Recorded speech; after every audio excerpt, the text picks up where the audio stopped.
Pernah nggak kamu tiba-tiba merasa kesal tapi nggak tahu apa penyebabnya? Atau kamu merasa kecewa tapi tetap bilang nggak apa-apa ke orang lain? Itu bukan karena kamu lemah, tapi karena kamu sedang belajar memahami emosimu sendiri. Disinilah peran penting kecerdasan emosional, kemampuan untuk menyadari apa yang kita rasakan, memahami dari mana perasaan itu datang, dan mengelolanya dengan cara yang sehat. Bukan untuk menekan atau menghindari emosi, tapi untuk berdamai dengan mereka. Kecerdasan emosional juga membuat kita lebih peka terhadap orang lain, belajar mendengarkan tanpa menghakimi, belajar melihat dari sudut pandang mereka, bukan hanya dari sudut pandang kita. Dalam dunia yang serba cepat dan penuh tekanan, kecerdasan emosional bukan lagi pilihan tapi kebutuhan. Karena hubungan yang sehat, komunikasi yang efektif, dan keputusan yang bijak, semuanya berakar dari sini. Kecerdasan emosional bukan bawaan lahir. Dia bisa dilatih, diasah, dan dikembangkan dari setiap pengalaman yang kita hadapi. Jadi, yuk mulai lebih jujur sama diri sendiri, belajar mengenali emosi bukan lari darinya. Karena menjadi dewasa bukan berarti harus selalu kuat, tapi tahu kapan harus berhenti, merasa, dan memahami. Hai, perkenalkan, saya Adisi Trivita. Pada kesempatan ini, izinkan saya menyampaikan sebuah pemaparan sebagai bagian dari ujian akhir semester pada mata kuliah Estetika Humanisme. Dalam tugas ini, saya akan membahas topik yang sangat relevan dengan kehidupan manusia modern, yaitu kecerdasan emosional atau emotional intelligence. Topik ini saya angkat karena kecerdasan emosional tidak hanya penting dalam konteks hubungan antar individu, tetapi juga sangat erat kaitannya dengan nilai-nilai kemanusiaan, kepekaan batin, dan keseimbangan antara logika serta perasaan yang juga menjadi bagian dari pendekatan estetika dalam memahami manusia. Saya berharap kita semua dapat melihat bagaimana kecerdasan emosional memainkan peran penting dalam membentuk pribadi yang lebih utuh, berempati, dan selaras dengan nilai-nilai humanisme yang menjadi landasan pembelajaran kita bersama. Kecerdasan emosional adalah sebuah konsep yang menjelaskan kemampuan seseorang untuk mengenali, memahami, dan mengelola emosi, baik emosi pribadi maupun emosi orang lain. Teori ini pertama kali dikenalkan oleh psikolog Peter Salovey dan John Mayer pada awal 1990-an, lalu dikembangkan dan dipopulerkan oleh Daniel Goleman melalui bukunya yang berjudul Emotional Intelligence pada tahun 1995. Goleman berpendapat bahwa kecerdasan emosional memiliki peran yang sangat besar dalam menentukan keberhasilan seseorang, bahkan melebihi kecerdasan intelektual. Kecerdasan emosional versus kecerdasan intelektual. Manakah yang lebih penting? Kecerdasan intelektual seringkali dikaitkan dengan kemampuan berpikir logis, memecahkan masalah, dan meraih prestasi akademik. Individu dengan kecerdasan intelektual ini umumnya unggul dalam analisis, perhitungan, dan penguasaan pengetahuan teknis. Sementara itu, kecerdasan emosional mencerminkan kemampuan untuk mengenali, memahami, dan mengelola emosi diri sendiri maupun orang lain. Ini mencakup empati, pengendalian diri, serta kemampuan membangun dan menjaga hubungan yang sehat. Kecerdasan intelektual mungkin membuka jalan menuju berbagai kesempatan, namun kecerdasan emosional lah yang menentukan bagaimana seseorang menjalani, menjaga, dan mempertahankan kesempatan tersebut. Dalam lingkungan kerja, kecerdasan intelektual membantu menyusun strategi, tapi kecerdasan emosional lah yang memungkinkan kerjasama tim berjalan efektif, konflik diselesaikan dengan baik, dan keputusan diambil secara bijaksana. Dalam kehidupan pribadi, kecerdasan intelektual memberi kita pemahaman, tapi kecerdasan emosional memberikan kedewasaan dalam menyikapi perasaan, menjaga komunikasi, dan membangun kedekatan dengan orang lain. Jika harus memilih mana yang lebih penting, maka jawabannya, kecerdasan emosional memiliki pengaruh yang lebih besar terhadap keberhasilan dan kesejahteraan seseorang dalam jangka panjang. Mengapa kecerdasan emosional itu penting?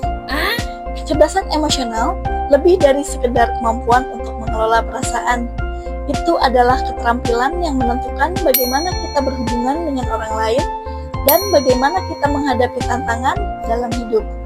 Dari segi karir, mereka yang memiliki kecerdasan emosional yang tinggi lebih cenderung berhasil karena mereka dapat berkomunikasi dengan baik, bekerja dalam tim, dan mengelola konflik dengan lebih efektif. Contohnya, seorang pemimpin yang memiliki kecerdasan emosional dapat menginspirasi timnya, menjaga semangat mereka, dan menghindari kekacauan dalam situasi yang penuh tekanan. Kecerdasan emosional dibangun atas 5 komponen utama yang saling terkait, yang jika diterapkan dengan baik akan membawa dampak positif dalam setiap aspek kehidupan kita. Yang pertama, kesadaran diri atau self-awareness adalah kemampuan untuk mengenali dan memahami emosi diri kita sendiri. Kecerdasan emosional dimulai dari kesadaran diri. Tanpa pemahaman mendalam tentang perasaan kita tidak dapat mengelolanya dengan bijaksana. Contoh, saat merasa marah atau frustasi, kita harus mampu mengenali emosi itu dan memahami penyebabnya. Yang kedua, yaitu pengendalian diri atau self-regulation. Pengendalian diri melibatkan kemampuan untuk mengelola emosi kita, menghindari reaksi impulsif, dan tetap tenang dalam situasi yang penuh tekanan. Pengendalian diri memungkinkan kita untuk tetap fokus dan berpikir rasional meskipun berada dalam keadaan emosi yang intens. Contohnya, menghadapi konflik di tempat kerja, kita memilih untuk tetap tenang dan merespons dengan bijak, daripada harus terbawa emosi dan bertindak impulsif. Selanjutnya, yang ketiga, yaitu motivasi diri atau motivation. Motivasi diri adalah dorongan internal yang kuat untuk mencapai tujuan meskipun menghadapi hambatan atau kesulitan. Ini mencakup semangat yang tak tergoyahkan untuk berkembang dan meraih impian kita. Contohnya yaitu, meskipun mengalami kegagalan atau tantangan, kita tetap termotivasi untuk mencoba dan terus bergerak maju. Yang keempat yaitu empati atau empathy. Empati adalah kemampuan untuk memahami dan merasakan perasaan orang lain. Dengan empati, kita dapat merespons orang lain dengan penuh perhatian dan pengertian, yang sangat penting untuk membangun hubungan yang kuat dan penuh kasih. Contohnya, memahami perasaan rekan kerja yang stres karena pekerjaan dan memberikan dukungan emosional. Yang kelima, keterampilan sosial atau social skills. Keterampilan sosial mencakup kemampuan untuk berinteraksi dengan orang lain dengan cara yang positif, membangun hubungan yang sehat, dan bekerja dalam tim dengan efektif. Ini melibatkan komunikasi yang baik, kerjasama, dan resolusi konflik yang produktif. Contohnya, memiliki kemampuan untuk bernegosiasi dengan rekan kerja atau klien dengan cara yang menguntungkan kedua pihak. Kecerdasan emosional tidak hanya bisa dipahami dengan satu pendekatan. Ada 3 model utama untuk memahaminya. Yang pertama, teori kemampuan. Emosi dilihat sebagai sumber informasi yang dapat membantu kita memahami dunia dan mengelola lingkungan sekitar. Dengan memahami emosi kita dapat lebih bijak dalam menghadapi situasi yang menantang. Contohnya, perasaan cemas sebelum presentasi bisa memberitahu kita bahwa kita perlu mempersiapkan diri lebih baik. Yang kedua, teori sifat. Ini berfokus pada bagaimana kita menunjukkan kecerdasan emosional melalui perilaku kita. Dengan memperhatikan tindakan kita bisa mengukur kecerdasan emosional kita. Contohnya, seseorang yang selalu tenang dalam menghadapi stres menunjukkan kecerdasan emosional yang baik. Yang ketiga, teori campuran. Menggabungkan teori kemampuan dan teori sifat. Model ini memberikan gambaran yang lebih menyeluruh tentang bagaimana emosi mempengaruhi kehidupan kita dan bagaimana kita bisa mengembangkan kecerdasan emosional untuk hasil yang lebih optimal. Di era digital saat ini, kita berinteraksi lebih banyak melalui layar daripada secara langsung. Oleh karena itu, kecerdasan emosional menjadi semakin penting dalam berkomunikasi secara virtual. Dalam dunia digital, emosi kita seringkali tersamarkan. Yang ini bisa menyebabkan kesalahpahaman yang lebih besar. Etika komunikasi digital yaitu dengan kecerdasan emosional, kita tahu kapan harus berbicara, kapan harus mendengarkan, dan bagaimana cara berempati meskipun tidak ada tatap muka. Pengelolaan emosi dalam ruang virtual, yaitu pengelolaan emosi kita melalui email, pesan teks, atau video call, memerlukan kehati-hatian mengetahui kapan harus menenangkan diri sebelum menulis pesan atau menjawab panggilan sangat penting untuk menjaga profesionalisme. Untuk meningkatkan kecerdasan emosional, kita bisa memulai dengan beberapa langkah.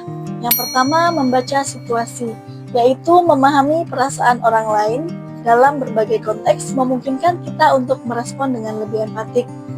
Yang kedua, mendengarkan secara aktif, yaitu bukan hanya mendengar kata-kata mereka, tetapi juga memahami makna di baliknya. Yang ketiga, mengelola stres, yaitu teknik relaksasi seperti meditasi atau latihan pernapasan bisa membantu kita tetap tenang dalam situasi yang menegangkan. Yang keempat, mengungkapkan perasaan dengan bijak, yaitu belajar untuk berbicara dengan jujur dan terbuka tanpa menyakiti perasaan orang lain. Pada akhirnya, kecerdasan emosional adalah keterampilan yang sangat berharga dalam kehidupan kita, baik secara pribadi maupun profesional. Dengan mengembangkan kecerdasan emosional, kita dapat menciptakan hubungan yang lebih kuat, membuat keputusan yang lebih baik, dan meraih kesuksesan yang lebih bermakna. Kecerdasan emosional memungkinkan kita untuk mengelola diri dengan lebih baik, merespon dengan empati, dan berkomunikasi secara lebih efektif. Terima kasih. Semoga apa yang kita telah bahas hari ini bisa memberikan wawasan dan inspirasi bagi Anda untuk mulai mengembangkan kecerdasan emosional dalam hidup Anda. Ingat, kecerdasan emosional adalah kunci untuk membuka potensi terbaik kita.